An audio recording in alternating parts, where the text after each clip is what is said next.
then, aeroplane graveyard URBEX. I am at an aeroplane scrappers, and this is where airplanes come to get scrapped. And you get some interesting views of the different aircraft here, such as if we zoom out, you can see I'm standing on an aeroplane wing. This place is very interesting, so let's explore it. And on to the first aeroplane. So we move the steps up into position to get on the plane, line up the steps, open the door, and let's get on it. And into the aeroplane. And let's first take a look in the cockpit, and you can see that this airplane is partway through being scrapped. And on all of the different airplanes that you're going to see, the first things they always take out are the autopilot and other electronic controls in the cockpit, because these have a lot of resale value, and that along with the landing gear and the engines are the main parts they make money on from scrapping the plane. Everything else in the plane isn't really worth that much and is mainly sold for recycling and the scrap metal value, because on aeroplanes everything has to be very heavily certified and in good operating condition. So it's only certain things they can really sell on for other aircraft, and everything else is mainly sold on for recycling. So let's now take a look around this airplane and into the passenger compartment. And here we can see all the seats have been taken out. Now in this part they can't really sell any of the stuff on, maybe a few little odds and sods they might be able to sell on as a spare part, but generally speaking the only real parts they can sell on is the cockpit equipment, the landing gear and the engines. Everything else is mainly just sold for the actual materials like scrap metal, and most of the interior stuff's probably just thrown in the bin, to be honest. And now go on to the next section of the passenger compartment, and here we've still got some seats. And it's very weird seeing the plane in this state being scrapped. Very fascinating to take a look at. And if we take a look at this sign, we can see that this aeroplane operated on a Chinese airline. And if we go further back along the aeroplane, this part looks in quite a state, and along to a toilet. And interestingly, this toilet seems to be in a little compartment, like it could be moved. That's weird. So now go back to the front of the aeroplane and take another look in the cockpit, and here we can see the headphones that the pilots actually used to use, just lying there. And let's open up the window where there is a rope escape. So if something really bad happened and the pilots need to get out, they would use a rope escape to leave the plane, which is very interesting. So let's demonstrate this rope escape.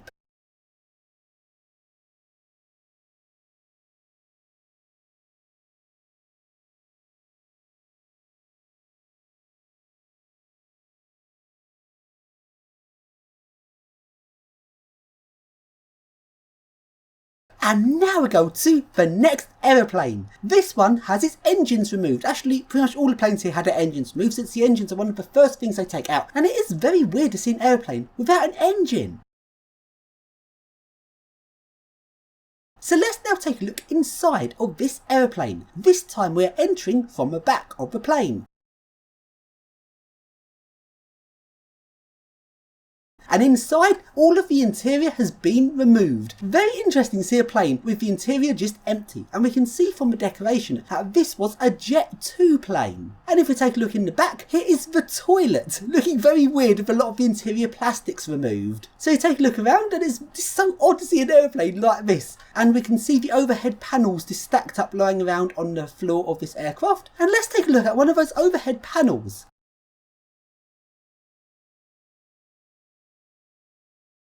So we now got up the front of the aeroplane.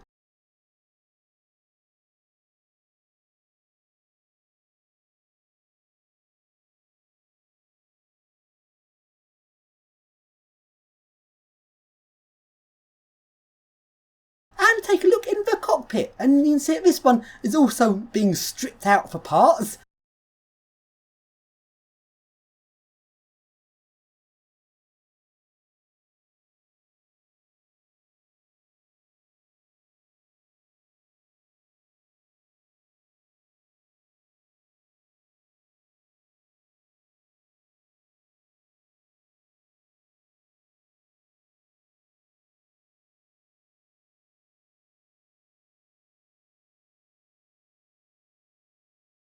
And one of our team goes into the overhead bins, and you actually can't open these overhead bins from inside, so if we'd gone off and left him, he'd have been trapped in there. And now let's walk out onto the wing, and it's very weird standing on a wing of an aeroplane.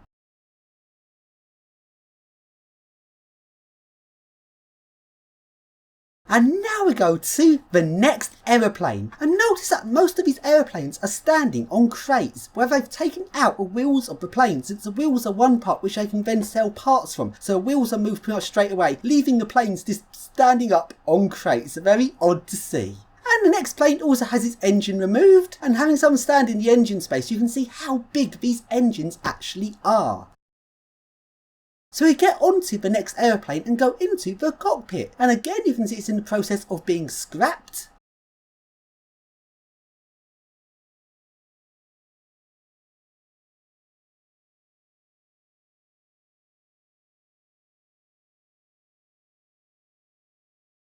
So now we go on to the next aeroplane, and you can see here a wheels that is propped up next to the plane where they've taken the wheels out, leaving the plane standing on crates. So we now go into the next aeroplane, and we can see that this is a Russian plane, and this one, the interior has been completely stripped. Very interesting to see an aeroplane in this state. And one thing about its scrappers is their runway is actually quite short, and they're landing planes far too big for a runway, because they're able to land the airplanes at the scrappers, but once the airplanes land, they will not be able to take off again, even if they wanted to take them off. So once the plane lands, it is then doomed. And if we look into the cockpit of this plane is much further on through the scrappage process, and there's not much remaining.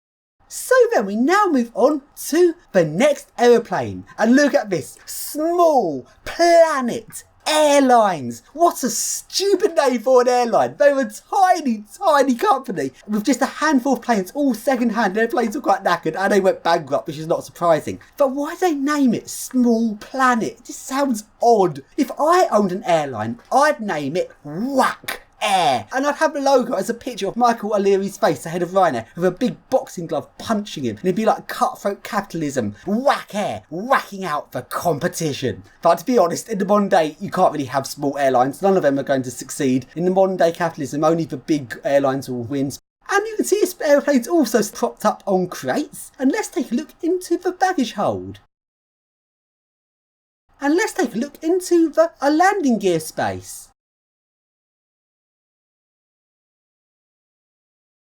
And now we go on to the next aeroplane. And this one, the passenger compartment seems pretty much intact, like I haven't even started stripping it yet.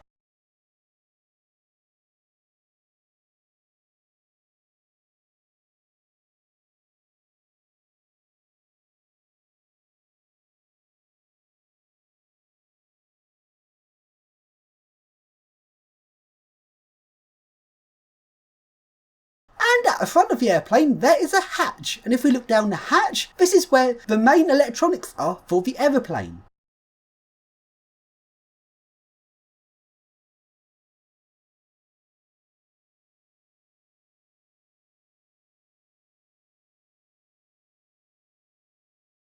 And this is what a cockpit looks like. And again, they've only just started the process of scrapping this plane. Everything's still intact apart from major electronic components such as the autopilot.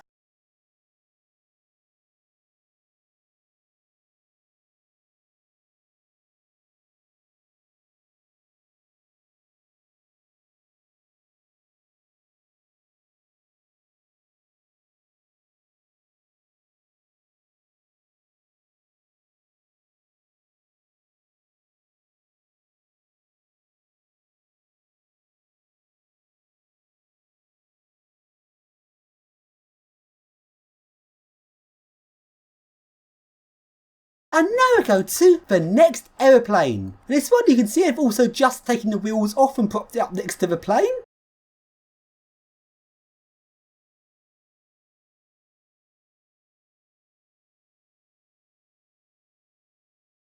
And we take a look into the luggage hold area. And now go on to the next aeroplane, and let's go up and have a look inside. and here I am standing on the wing. There's something very satisfying about standing on the wings of aeroplanes.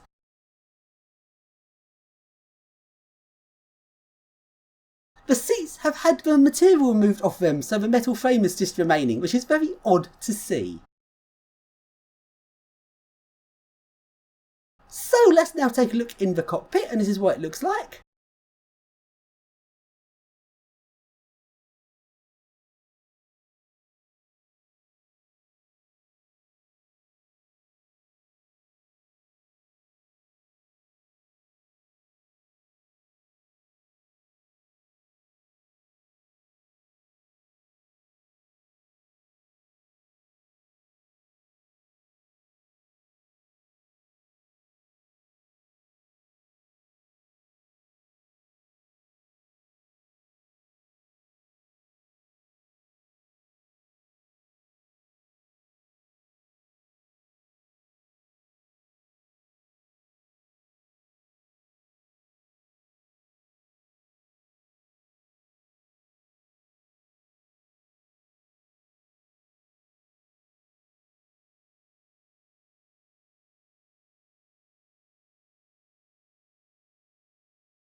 And let's take a look at the instruction manuals. And I did not realise that airplanes had such massive manuals. Look how many pages each manual has. And there's several of them, all for different components of the plane. Airplanes must be so complicated to have so many pages of instructions.